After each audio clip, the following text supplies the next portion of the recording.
quoi de ce bordel? Le podcast qui parle de ce qui nous traverse.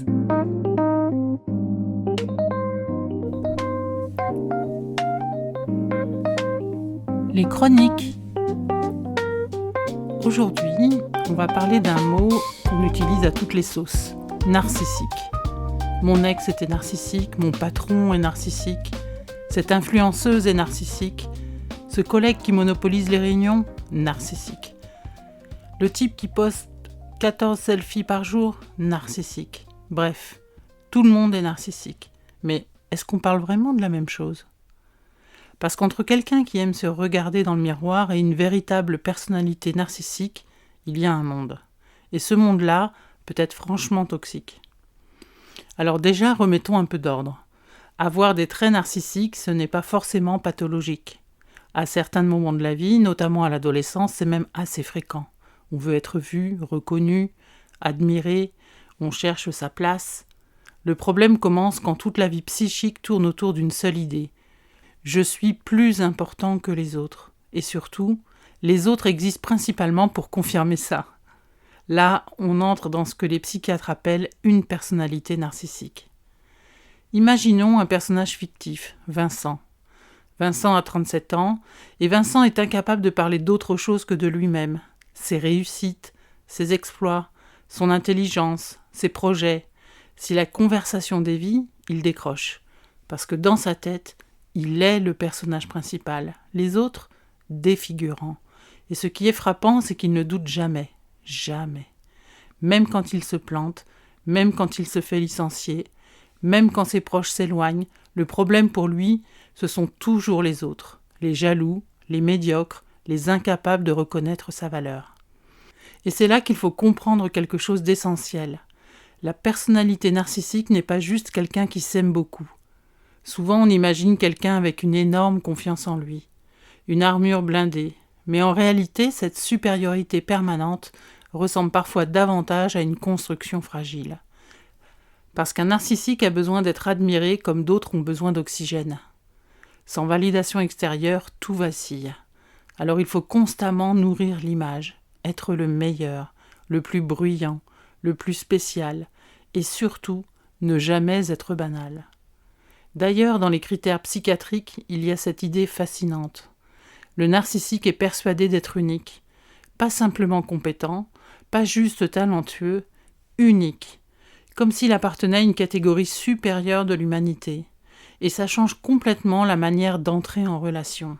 Parce que quand quelqu'un pense être au-dessus des autres, il finit souvent par considérer les autres comme des outils. C'est peut-être le point le plus difficile à entendre, le manque d'empathie. Une personnalité narcissique peut comprendre intellectuellement qu'une personne souffre, mais sans vraiment ressentir de connexion émotionnelle avec cette souffrance. L'autre devient fonctionnel. À quoi me sert-il ? Que peut-il m'apporter ? Est-ce qu'il m'admire ? Et quand quelqu'un cesse d'être utile, il peut devenir méprisable du jour au lendemain. C'est violent. Et pour les proches, c'est extrêmement déstabilisant. Parce qu'au début, le narcissique peut être très séduisant, charismatique, brillant, ambitieux. Il peut même donner l'impression d'être profondément amoureux. Mais parfois, ce qu'il aime surtout, c'est ce que l'autre lui renvoie de lui-même. Dans les relations amoureuses, ça peut devenir un vrai piège psychologique. Au début, idéalisation, tu es exceptionnel. Je n'ai jamais rencontré quelqu'un comme toi.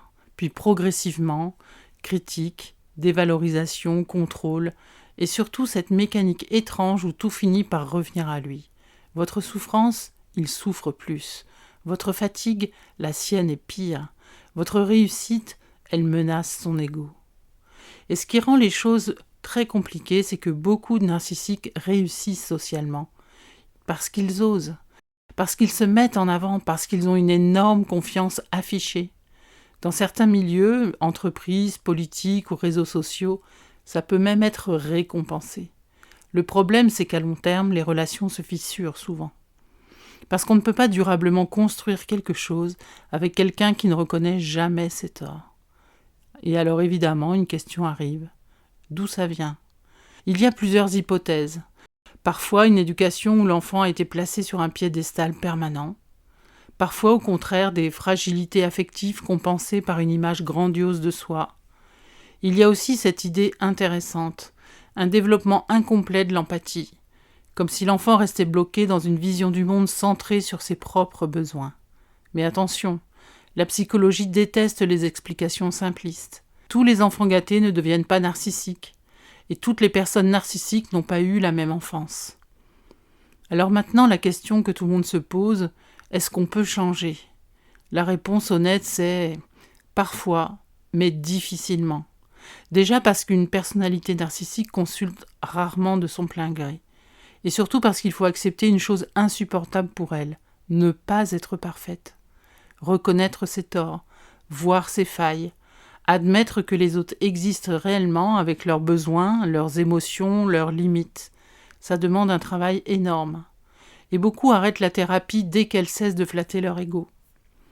Mais il y a aussi quelque chose d'important à dire. Attention à la mode du diagnostic sauvage.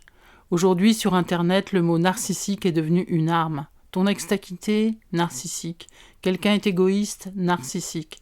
Quelqu'un te contredit, pervers, narcissique. Sauf qu'un véritable trouble de la personnalité, c'est vraiment autre chose. C'est durable, rigide, envahissant. Et surtout, ça ne se résume pas à être un peu centré sur soi. Sinon, honnêtement, on serait tous concernés certains jours. Peut-être que la vraie question derrière tout ça, c'est comment construire une société qui valorise moins la performance permanente, l'image parfaite, l'admiration constante. Parce qu'on vit dans une époque où il faut se vendre en permanence, être visible, être liké, être validé, et parfois on confond confiance en soi et culte de soi. Alors qu'au fond, la maturité émotionnelle, c'est peut-être l'inverse. Être capable d'exister sans avoir besoin d'être au centre de tout. Alors, on fait quoi de ce bordel ? Et aujourd'hui, le bordel, c'était l'ego. Prenez soin de vous et surtout, essayez de laisser un peu de place aux autres. Si cet épisode vous a plu, abonnez-vous et partagez l'info sur les réseaux sociaux. Merci pour votre précieuse écoute et à très bientôt pour un nouvel espace de parole. Ce bordel, le podcast qui parle de ce qui nous traverse. On fait quoi de ce bordel? Le podcast qui parle de ce qui nous traverse.